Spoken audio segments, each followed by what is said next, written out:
Hi, I'm Alana, Destroyer of Worlds here at Noise Engineering. Welcome to our demo video of Bundle 1 of our Reason Rack extensions. These rack extensions are available for Mac and PC and can be used in Reason or while using the Reason Rack plugin in another DAW. To get your copy of Bundle 1, go to the Reason shop and search for Noise Engineering. There's a link in the description of this video as well. Bundle 1 includes Cursus Vereor, Basimilus, and Desmodus, 2 synths, and a tail-generating reverb effect. If you have our previous rack extensions, you'll get these new ones in your account and they will not replace the old versions. Let's start with Cursus Vereor. Cursus Vereor is a synthesizer that produces unique timbres from a dynamically generated wavetable. Let's look at our control parameters. Starting on the right, we have our ampli section with a volume control at top. Below that, filter mix controls the mix of unfiltered and filtered signals. All the way to the left, no filters heard. As the parameters turn to the right, more and more of the filtered signal is introduced. Resonance controls which frequencies around the cutoff point are emphasized. At high values, resonance modulates the filter cutoff frequency for added harmonic content. This parameter will only be audible if the filter mix parameter is set higher than minimum.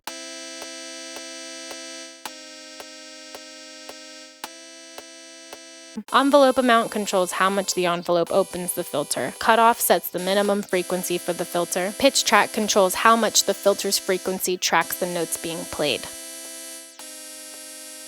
These buttons, low pass, band pass, and high pass, set the filter type. Again, this will only be audible if the filter mix parameter is set higher than minimum.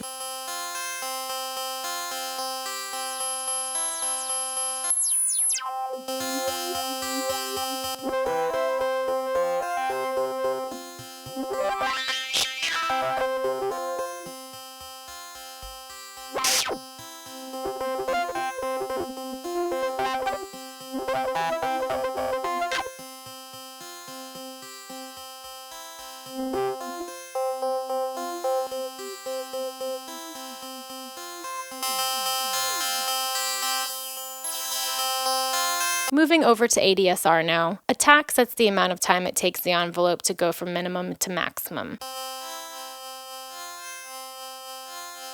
Decay sets the amount of time it takes the envelope to go from the peak reached in the attack stage to the level set in the sustain stage. Sustain sets the level the envelope holds at after the attack and decay stages, while a note is being held down.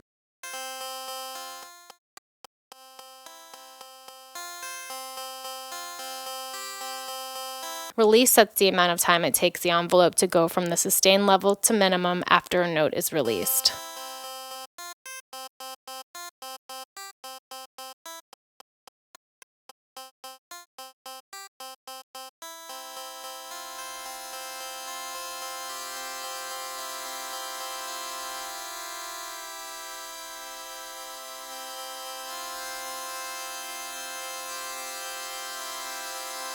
Slope changes the curve of the attack, decay, and release stages of the envelope. Cursus gives the user spectral control over 3 different algorithms that generate sound based on orthogonal conceptualizations of frequency. Fourier, which uses sine waves, Debussy, using wavelets, and Walsh, using square waves. Mode selects which function set is used to produce the wavetable. Center sets the center harmonic used to build the wavetable.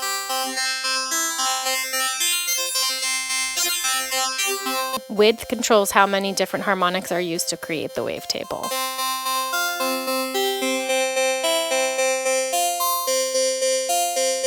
Tilt weights the spread of harmonics. In the middle, it's symmetric. At left, lower harmonics are louder, while at the right, higher harmonics get more volume.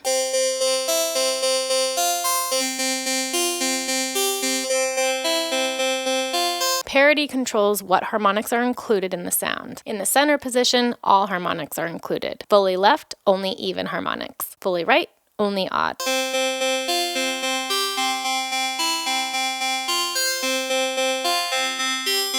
Fold controls the infinifold, Noise Engineering's take on a complex wavefolder. The first 3/4 of the control increases the amount of wavefolding. In the top quarter, a pulse train based on the signals mixed in to give even more harmonic content.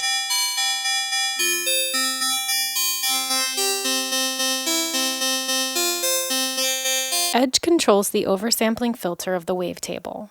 As this is turned to the right, it will add musical overtones. So here we have our same MIDI clip played back in Fourier mode.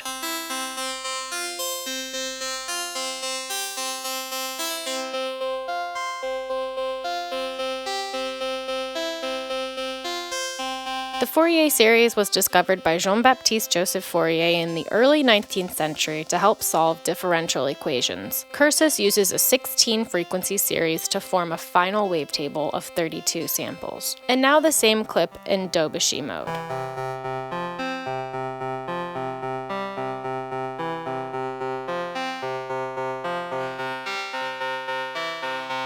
And this is a vintage-inspired chorus. 0 is off, 1 is some, and 2 is a lot.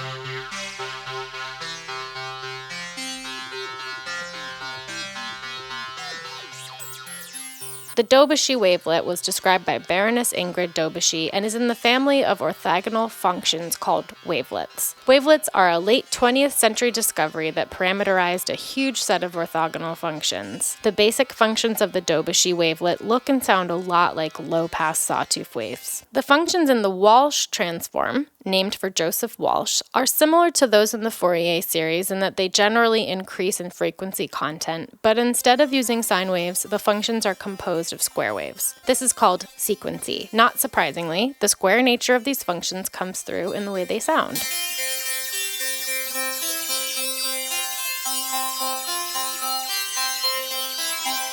Walsh functions were presented in the 70s by Bernie Hutchins in the obscure but incredibly informative series Electronotes. There are links in the description of this video where you can learn more about Fourier, Debussy, and Walsh if you're interested. Finally, we have some note control settings over here, which you'll find on our other Reason extension synths as well. Polyphony sets the maximum number of simultaneous voices the rack extension can play, up to 8 and down to 1. 1 enables legato time, where if 2 notes overlap, you can adjust the amount of time it takes the first note to slide to the next. Legato curve sets the curve of the pitch slide when 2 notes overlap. The curve can be slow at first and speeding up as it approaches the second, linear, or quick then slowing down as the second approaches.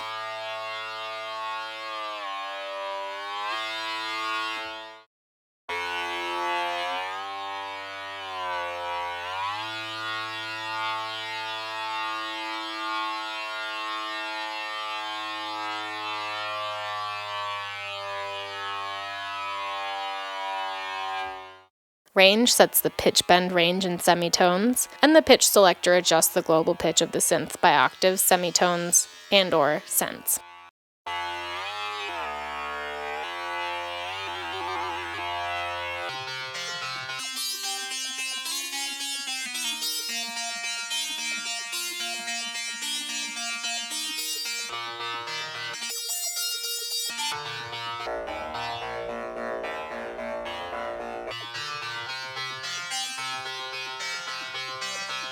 On our back panel, the knobs act as attenuators for all inputs. We have a gate input to trigger the module, a note CV input to specify note, and left and right stereo audio outputs. For mono, just use left. The envelope jack is a CV output that tracks the current envelope level. You'll see jacks for all the parameters on the front panel, including the bend and mod wheels as well. Front panel knobs offset their corresponding back input.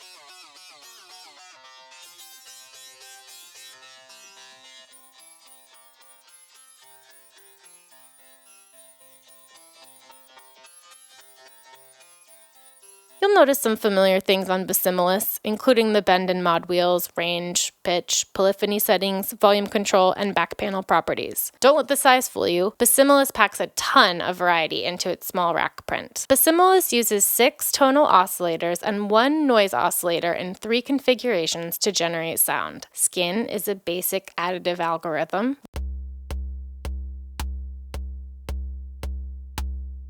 Liquid is the same as skin, but with a pitch envelope for all oscillators. Great for sounds that have strong transients like kicks and snares. And metal is an FM algorithm that modulates the oscillators by each other.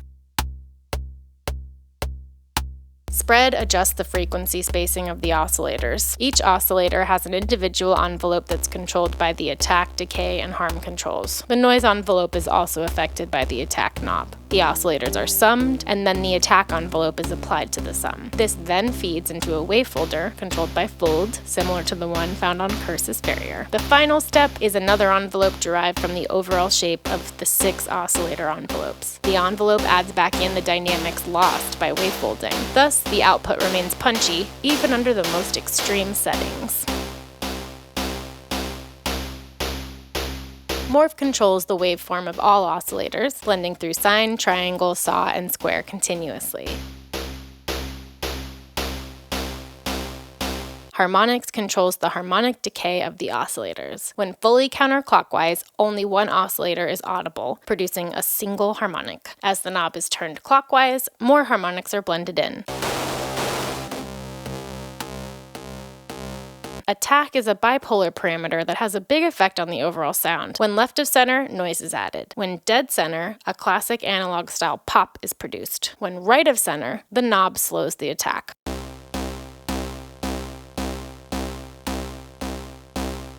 Fold controls the infinifold section. Spread controls the frequency spacing of the oscillators. Decay adjusts the decay for all oscillators.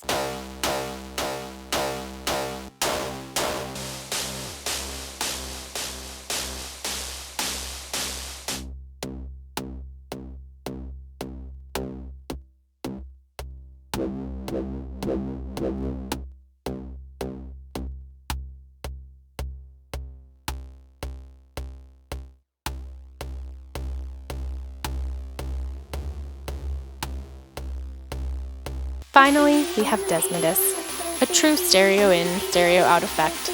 Desmodus is less of a room simulator and more of a synthetic tail generator with features optimized for sound design and performance.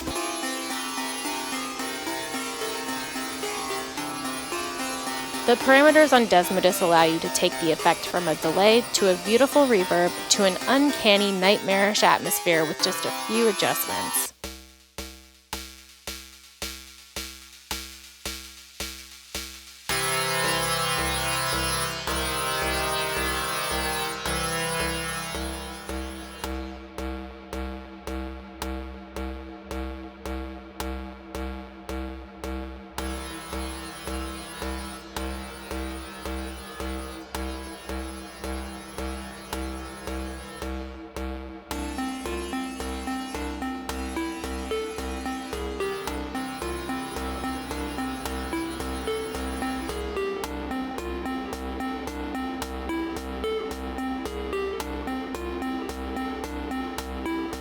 Region sets the amount of feedback in the reverb tank. All the way to the left, feedback is minimized. To the left of center, shorter reverbs are generated, emulating smaller synthetic spaces. Past 12 o'clock, the reverb reaches 100% feedback, creating spaces with an infinite tail. Past 3 o'clock, the reverb tails are ducked by new sounds at the input, creating sidechain type effects. Dense sets the spacing of the delay lines. At minimum, the effect sounds more like a delay. To the right, the delays are smeared into reverb. Time sets the delay time of the reverb.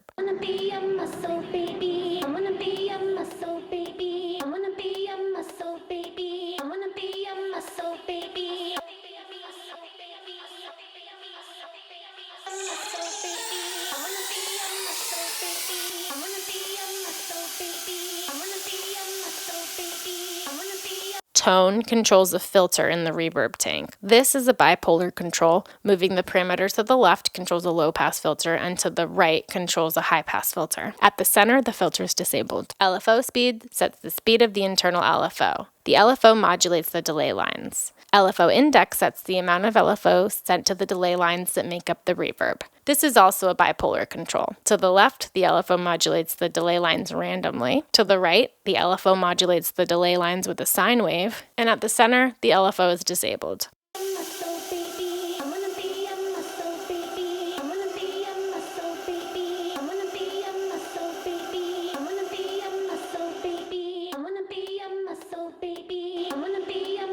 Volume in controls the level of sound coming into the module. Blend controls the dry-wet balance. Fully left, the unmodified input signal is passed through. Fully right, only the process signal is heard, and points in the middle give you a mix of both. Volume out sets the output level of the plugin.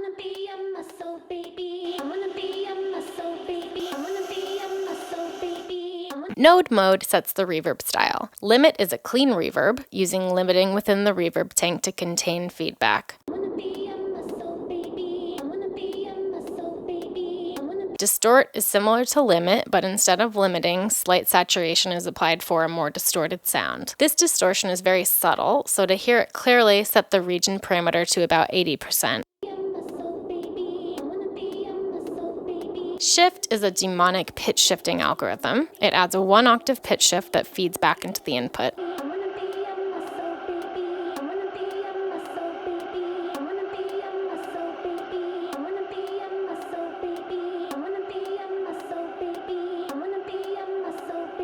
Lerp mode changes how the delay lines respond when the controls are automated. Blend crossfades the delay times for smoother changes. Lerp slowly changes delay line length and has some audible pitch shift effects as a result. Jump quickly changes delay line length for audible and fast changes. Tempo sync sets whether the delay lines are clocked freely or synced to Reason's BPM. When synced, the time knob acts as a clock divider/multiplier. The Desmodus back panel has stereo left and right audio inputs and outputs. For mono processing, just use left.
If you've made it this far, thank you so much for watching our Reason Rack Extensions Bundle 1 demo video. We hope you enjoy these rack extensions as much as we do. Subscribe for more noise engineering content. Until next time!